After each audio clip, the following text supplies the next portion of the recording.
जय श्री कृष्ण दोस्तों। आप सभी को अक्षय तृतीया की बहुत बहुत बधाइयाँ।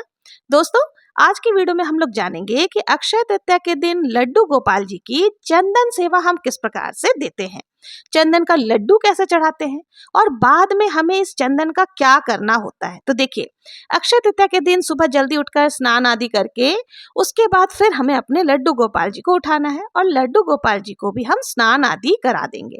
स्नान कराने के लिए आप कांस्य या तांबे का किसी भी पात्र में थोड़ा सा फूल आदि रख करके हमें उसको स्नान करा देना है। अपने छोटे से लड्डू गोपाल जी को स्नान कराने के बाद अक्षय तृतीया के दिन लड्डू गोपाल जी के लिए बहुत ही विशेष होता है। तो बहुत ही प्रेम पूर्वक आप लड्डू गोपाल जी को स्नान कराने के बाद बाके बिहारी जी के चरणों के दर्शन भी आज के दिन ही किए जाते हैं। चंदन सेवा प्रदान की जाती है उनको भी। तो हमने यहाँ पर देखिए स्नान आदि करा दिया है। इसके बाद हम लड्डू गोपाल जी को अच्छे से पोंछ लेंगे और जो स्नान का जल है इसको आप किसी भी पौधे में या तुलसी जी में डाल सकते हैं। इसके बाद देखिए हमें चंदन तैयार करना है। तो अगर आपके पास चंदन या घिसने वाली चंदन है या अष्टदल चंदन है तो आप उसको ले लें, और अगर घिसने वाली है तो आपको ज्यादा घिस करके रख लेना है। अगर आपके पास पाउडर वाला चंदन है तो इस तरह से आप लेप बना सकते हैं। देखिए, लिक्विड जो चंदन आता है ना मार्केट में, वो बिल्कुल नहीं लगाना है, क्योंकि लड्डू गोपाल जी को, क्योंकि देखिए कई बार लिक्विड जो चंदन होता है उसमें केमिकल्स मिक्स होते हैं। उससे क्या होता है, हमारे लड्डू गोपाल जी के शरीर पर निशान पड़ जाते हैं, दाग धब्बे रह जाते हैं। इसलिए हमें जो है लिक्विड वाले नहीं करने हैं, पाउडर वाले हैं तो उन्हीं को आपको भिगो करके या लकड़ी वाले चंदन को घिस करके हमें अच्छी तरह से एक गाढ़ा पेस्ट जैसा बना लेना है। फिर देखिए इस तरह से, जिस तरह से हम यहाँ लगा रहे हैं, लड्डू गोपाल जी के पूरे शरीर में हमें इस तरह से गाढ़ा पेस्ट लगा देना है। बहुत ही प्रेम पूर्वक हम लड्डू गोपाल जी को इस तरह से चंदन का लेप लगा देंगे। देखिए सर पर, हाथों में, सब पूरे शरीर में बहुत ही सुंदर से आपको लड्डू गोपाल जी को चंदन लगा देना है। अगर आपको कोई श्रृंगार करना आता है तो उस तरह से भी आप कर सकते हैं, लेकिन हमें तो श्रृंगार करना नहीं आता, इसलिए हमने साधारण तरीके से लड्डू गोपाल जी के पूरे शरीर पर चंदन लगा दिया है। बस आपको इस बात का ध्यान रखना है कि आंखों पर और होठों पर उनके चंदन नहीं लगाना है।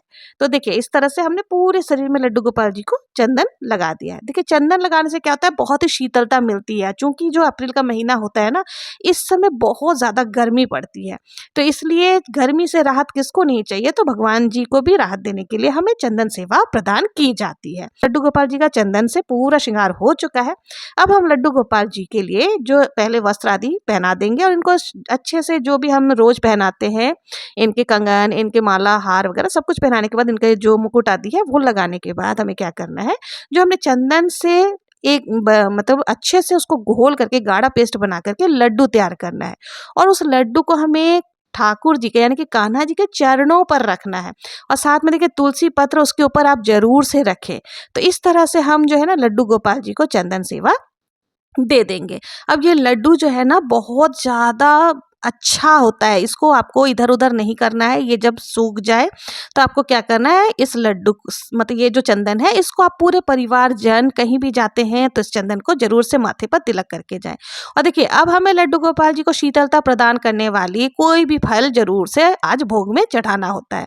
तो देखिए अभी जैसे खीरे हो गए, ककड़ी हो गए, आम हो गए और खरबूजा आदि हो गए, तो इनका भोग आप जरूर से लगाएंगे। तो यहाँ पर हमने लड्डू गोपाल जी को चंदन श्रृंगार करने के बाद भोग आदि लगा दिया है। बहुत ही प्रेम पूर्वक आरती आदि कर लेंगे। अब आप लोग सोच रहे होंगे कि यहाँ पर मैंने कलश यानी कि जल से भरा हुआ घड़ा क्यों रखा है। तो देखिए अक्षय तृतीया के दिन जल से भरा हुआ घड़ा का दान करने का बहुत ही महत्व होता है। ये घड़ा हम कैसे दान करते हैं, किसको दान करते हैं, इसका अलग से चैनल पर वीडियो आ चुका है, आप उस वीडियो को एक बार जरूर से देख लीजिएगा।